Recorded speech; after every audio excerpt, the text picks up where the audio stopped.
So hello, it's John's D&D blog number 9. So I told you guys that I was going to talk a little bit on making your own stories and stuff, and so I'm not going to do that. Instead, I talked to my wife and she said, stop showing yourself in your videos because you're not that good looking, and instead put in stuff that these guys want to see. So back in 2004, Dungeon Magazine, so TSR had two different magazines, right? One was called Dungeon Magazine. The other one was called Dragon Magazine. Dragon Magazine is where you went for tips on being a dungeon master. But Dungeon Magazine was, they just had a module or several modules every month, right? And what they did was they had, they showed the top 30 modules ever made, right? And it's nice to see because they did a good job of what they chose. It differed a little bit from a survey that I did, right? But anyway, I was just going to take all these modules, nice art, and show you them one by one. So this is number 30. It's called Ghost Tower of Inverness. And I had it once when I was a kid, and I read it up a bunch of times when I was a kid, but I, myself, have never been through it. I'm doing a lot of different modules. I've done like 10 or 12 so far since I started DMing about 12 years ago. Or I'm sorry, about 2 years ago. But there are a bunch of these that I'm getting and looking forward to doing, but I haven't actually gotten to them yet. So this is number 30. C2, Ghost Tower of Inverness. I was thinking about researching each one of these and going through them and telling you all the secrets, but I don't want to spoil it for players and such, so I'm just going to show them and then flip through each book a little bit. This is number 29, L2, Assassin's Knot. This was number 39 or 29 on their survey, right? And okay, the last one was 1980. Ghost Tower of Inverness was 1980. This was 1983. Anyway, number 28. This is from 1982. It's called The Lost City. Mine has 3 holes punched in the side, which is very frustrating, but it's what I got. And number 27 was the Sinister Secret of Saltmarsh from 1981. The thing is, that's just this one, right? But it was actually part of a three module series. When I read up on this, they said that it felt something like a Scooby-Doo adventure when you went through it.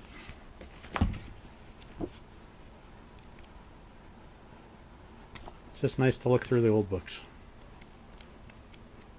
You know? And my camera is very bad at close-ups, so I'm thumbing through the pages, and I guarantee no one can read any of the words.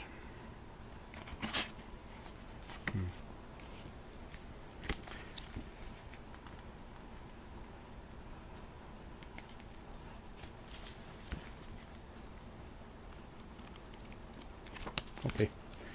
Number 26, The City of Skulls. It's another one I don't know anything about. I'm sorry. I wish I had more to tell you. All the newer modules I actually don't know much about. I spent most of my time with the old ones. So there's a Mormon writer, and Margaret Weiss and Tracy Hickman. I'm not sure if they both are. I know Tracy Hickman is. But he wrote this novel called Dragonlance a long time ago. And they did something, it's just a really good novel that a lot of people have said that they really like. But they did something really interesting that I thought was cool. They took the entire novel and turned it into a series of modules. So this is the one that made the list of best modules, right? But it's not the only one, right? They went and they made 12 different modules to go along with it. Number 3, Dragons of Hope, Dragons of Flame. And most modules are stories set up in such a way that you can just plug them into any given world that you happen to be working on, right? The thing is,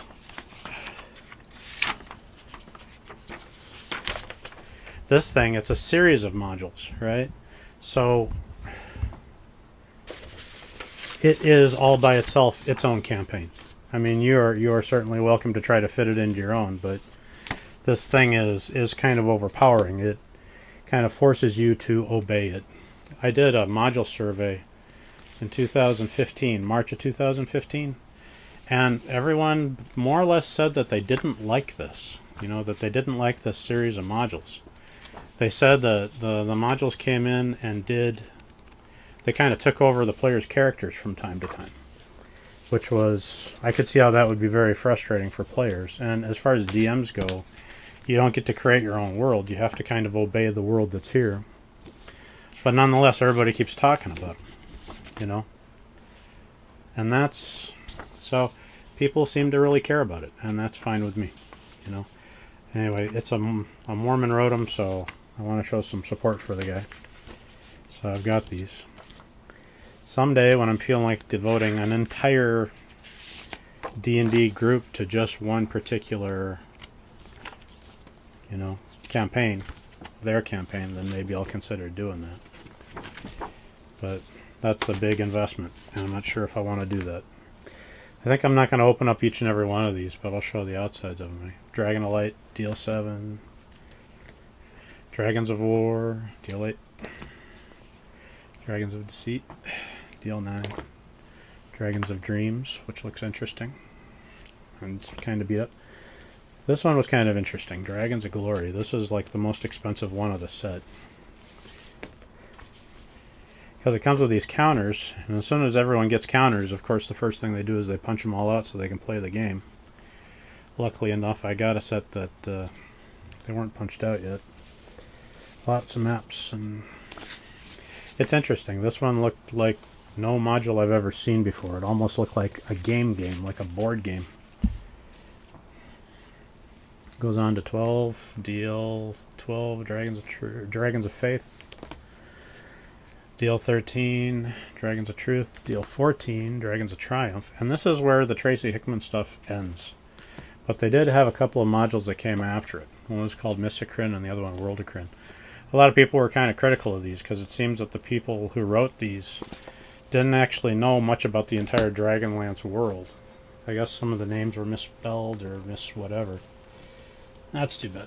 But as far as I mean, you're not going to find a more complex set of adventures. This is, I think, the deepest it goes for anyone. I'll put it like that. So, City of the Spider Queen. This is number 24. It came out in 2002. And this is not first or second edition. This is the third edition, right? D20. Okay, number 23. The Forgotten Temple of Tharizdun. WG4. I was always really intrigued by the art. It just doesn't look like normal D&D art. Very different. So S4, the Caverns of Tsocanth. I almost went through this. I was trying to find a new module to go through recently with my playing group, but S2 was just a lot more simple, so I went for that instead. Number 21. So this was 1980. This was the same year that, or about the same year that Keep on the Borderlands came out, and the same year that Isle of Dread and a whole bunch of the old modules came out. So this is the only module on the table that wasn't actually made by TSR, if I understand it right. And let me show you something here. Okay, this is page 70, page 71. This is a really big module. This is G2. We'll talk about that later, right? So here's your map, and then inside, here's your module. And your entire module consists of 2 sheets of paper that are stapled together, right? It's 2 sheets of paper. And then here's the module cover, right? So that means this entire thing was 3 little teeny tiny sheets of paper folded in half, okay? And the price that they sold it for was $4.49. This is back in the day when comic books cost about 30 cents each, 30 cents. So charging $4.49 for 3 sheets of paper was insane. But everybody loved it, and everybody was more than happy to buy it. This one, I believe the price was on the counter, yeah. The cover, $5.50, right? That's 72 pages. This is like the first super module that was ever made for Dungeons and Dragons. And I don't want to talk a lot about it because I don't want people who are going to go through it to know anything about it. But this is a 1980, so that means 36-year-old module, right? This is when D&D kind of got serious. This is when people first really started realizing what could be done. And they really went to town. Up until now, the modules were good, and I don't want to knock any of them, but 3 sheets of paper for $4.50, right? And then this was like $1 more, and you get 72. The cover on it also is just paper. It's not a thicker paper either. It's just paper. It scares me every time I touch it. Okay, so we are now up to number 20.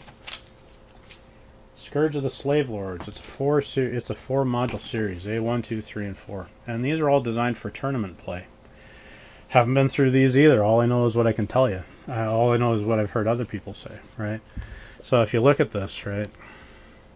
An adventure for character levels 4 to 7, an adventure for characters 4 to 7, an adventure for character levels 4 to 7, 4 to 7.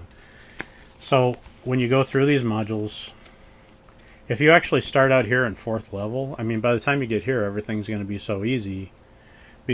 It's made for tournament play. They expected you to come in and use the characters that were published in the backs of these books, right?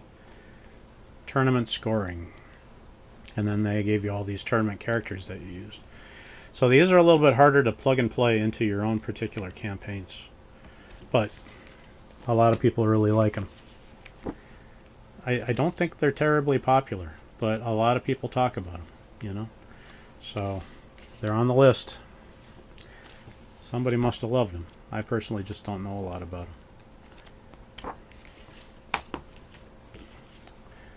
them. In the Dungeons of the Slavelords. So the cool thing about owning all these is, yeah, it's nice to have them, but it's really fun. I get to look forward to a lot of stuff, you know? I get to look forward to going through all these and taking my players through. 1982, Against the Cult of the Reptile God. I like the art in this one.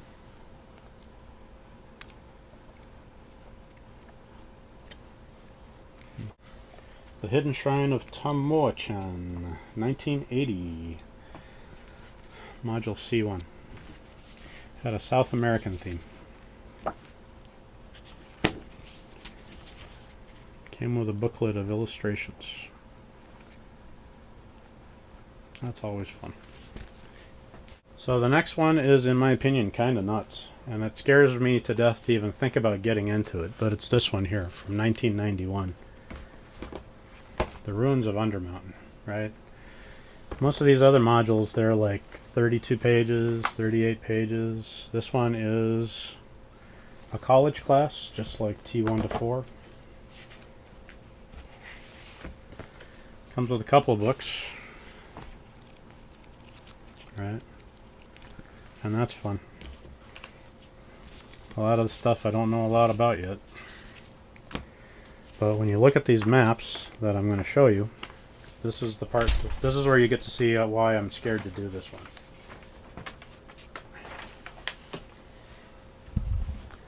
That's one of the maps. Can you imagine actually going through this with your player? My camera couldn't take it. So anyway, these are all the maps, right? Can you imagine taking a group of people through all of this mess?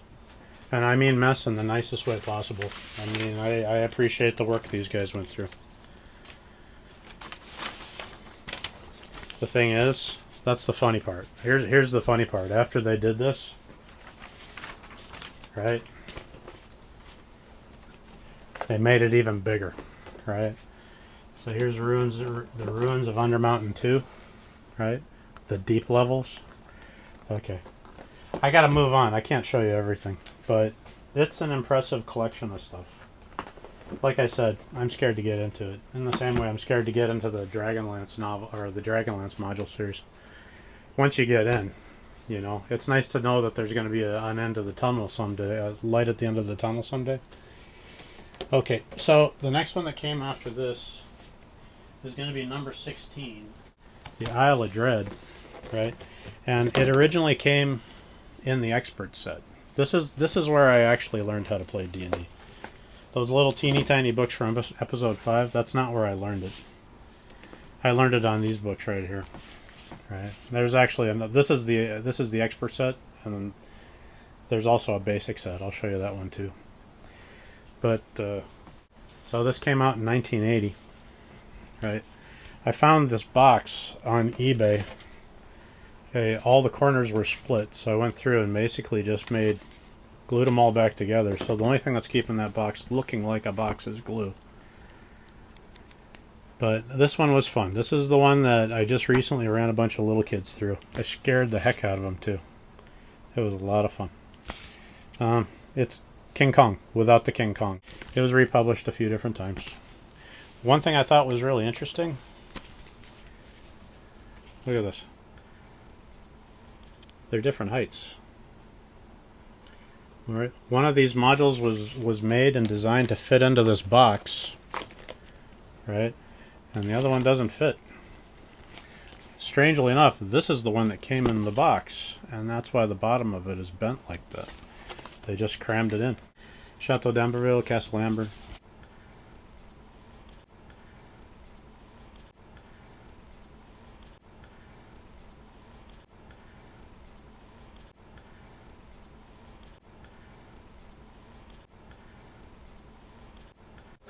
This one looks like a lot of fun. Okay. By the way, Castle Amber was 1981.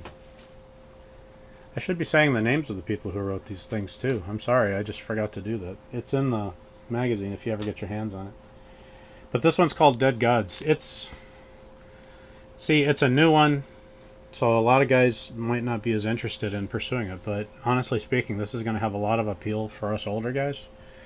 When you used to go through the dungeon, or through the old monster manual, under the demons and the devils category, you'd see guys like Asmodeus and Demogorgon, and one of them was Orcus, right? This whole book is about Orcus, right? We always wanted to play against those big demons and devils because they were the ones that were worth the most experience points, so we wanted to go get them, right? But this is it's a story about Orcus, so if you actually were interested in those in Orcus from the first edition monster manual, well, here you can read something about them. So the thing is, in second edition, they took all those guys out of the monstrous manual. They got rid of all the demons and devils for the most part, right? They wanted to clean up D&D's image, which is too bad because I liked hearing about those big guys. Dwellers of the Forbidden City. This is number 13, 1981. Another one I don't know anything about. My group never got into it. But I do like the toad. You can just see how that guy could swallow somebody. Number 12, right? From year 2000, The Forge of Fury. It's a little one, which is... Usually if it's smaller, that means you can plug and play into any given campaign you want to. So those are fun. Quick, simple, nice, easy. I don't know if this is quick. I don't know if it's simple. I don't know if it's nice. I don't know if it's easy. I just like that it's not intimidatingly big. Gates of Firestorm Peak, 1996. This is number 11 on the list. We're slowly working our way to number 1.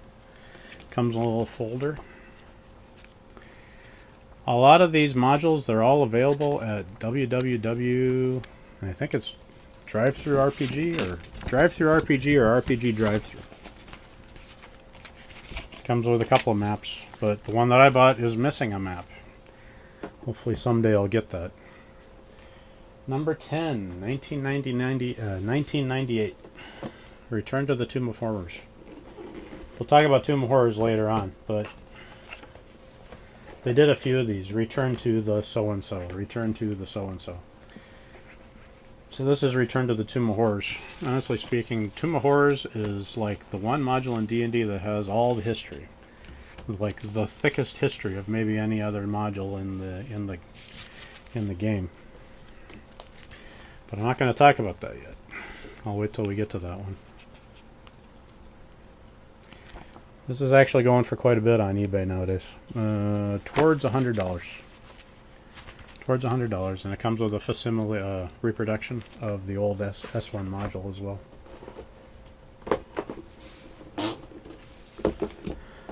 This is the one I just finished going through. This is by Lawrence Schick. This is number 9. It's from 1979. Guess there was a guy whose name was Lawrence Schick, and he decided that he wanted to get a job at TSR. So he designed a module and he sent it in. And he said, "Can I please have a job?" And they liked the module so much that they let him in. And we had a lot of fun playing this. But think of this as a gentler version of S1. Return to the Temple of Elemental Evil. This was from 2001. It's got Monty Cook down there, who was quite a famous guy in the D&D world. This is one of the few ones that I've actually seen in a foreign language. They have it here in Japan, in Japanese, which is intimidating. This isn't first or second edition D&D either. This is third, I believe. So here's the basic set, right? And the module that came with the basic set, or at least the one that me and my friends played with, was B2, Keep on the Borderlands. So when D&D first came out, when they made their modules, all they really did was just made a bunch of modules and made maps and filled it with monsters that you and your guys could go through and kill, right? It was very straightforward, very basic. Honestly speaking, if you're just beginning the game, that's a good way to go. I mean, you don't have to know much about the game to get going on this one. Yeah, I've showed this before in a different episode of the thing. But anyway, it came in this basic set with a very simple basic selection of rules, which I really liked. It's a fun way to start. I mean, look at it. The whole thing just kind of screams, this is simple and easy, and you can do this, right? The stuff that I see now, the art is just so intimidatingly complex. I don't know that I actually... Yeah, these came with it too.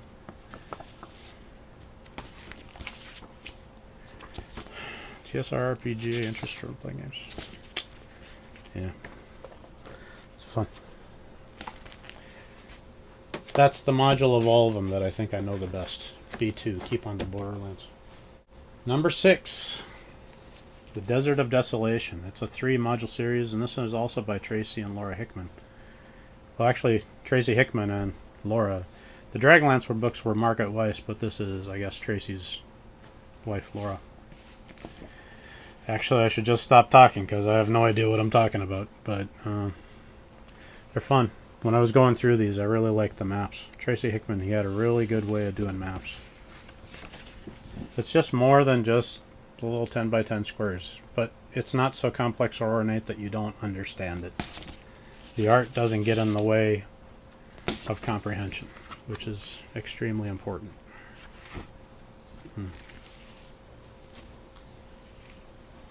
Oasis of the White Palm.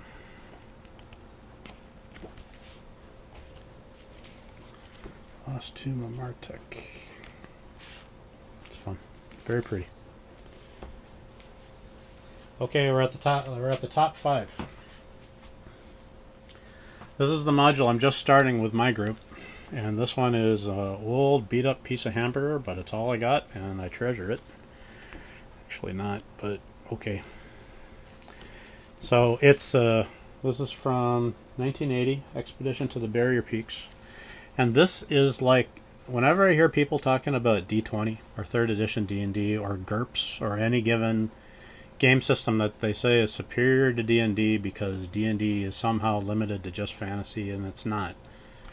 As long as the DMing first rule is in effect, D&D can be used for any given type of adventure. I mean, this one is science fiction, right? There's no reason why you couldn't use D&D rules with, you know, a western or with pure horror or with a spy espionage, or you can do anything you want to do with D&D. Every time I hear somebody knocking D&D saying that some other game system is superior, they don't know D&D. They just say that they do, or they think that they do. I always thought this was fun.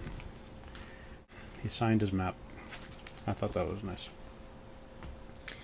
Okay, 1985, The Temple of Elemental Evil. Here, mine is also looking like garbage. So I guess this came out in 1985, but this one is actually quite old. 1979. This is where it first came from, right? So first they made the Village of Hamlet, which was just a really simple... They showed a city, and then they showed the They showed a tower that you could go into and inspect. Actually, they called it the Moat House. And then they came up a few years later and just kind of blew everybody away with this much, much, much bigger one. And the story is fun. I wouldn't want to spoil it for anybody, but it's quite complex. It took me a long time to figure out what to do with it. Okay, now we're going to finally get to S1. This is Tomb of Horrors. This is number 3 on the list, right? So I guess a bunch of guys were at a convention. They were talking to Gary Gygax and said, we can get through any module you make. Everything that you do is so easy. It's easy to get through it. So Gary Gygax said, oh, here's Tomb of Horrors, right? This is the one that scares everybody. All the DMs, they just made it so deadly. I've heard about referees getting punched when they kill players using this game, or using this module. I don't know what to say about it. You just better know your stuff and be prepared to die when you get into this thing. It's infamous, right? They republished it, and that's fine. That's great. They also put it. They put a copy on that, Return to the Tomb of Horrors, and then they also reprinted it here in the Realms of Horror. This is a reprint of S1 to 4, and it's fine, but they dumbed it down. So when you go on the internet and you look for a copy of this thing, the price is always kind of low. Right? It's because it's not as deadly as S1. They made it easier, which is too bad. You want to have one module that's just insanely hard, right? 1983, this is number 2 on the list, right? Ravenloft. This is where they took vampires. Tracy Hickman really knew. I mean, the maps are just different. And different in such a better way. It's got such a classic look to it. I mean, I'm not knocking any of the older modules at all, but you can see how D&D grew up, you know? This is where it was headed, and it was a wonderful thing to see. We went through this module, and we were scared to death of it. I mean, sometimes sometimes older modules, they'll put in a vampire, right? And it's in a big long list of all the other monsters that are in the module. And you beat up the vampire just as easily as you beat up everything else. But with Ravenloft, right, this entire module is more or less just about the one monster, the vampire, figuring out how to defeat just one super intelligent undead guy.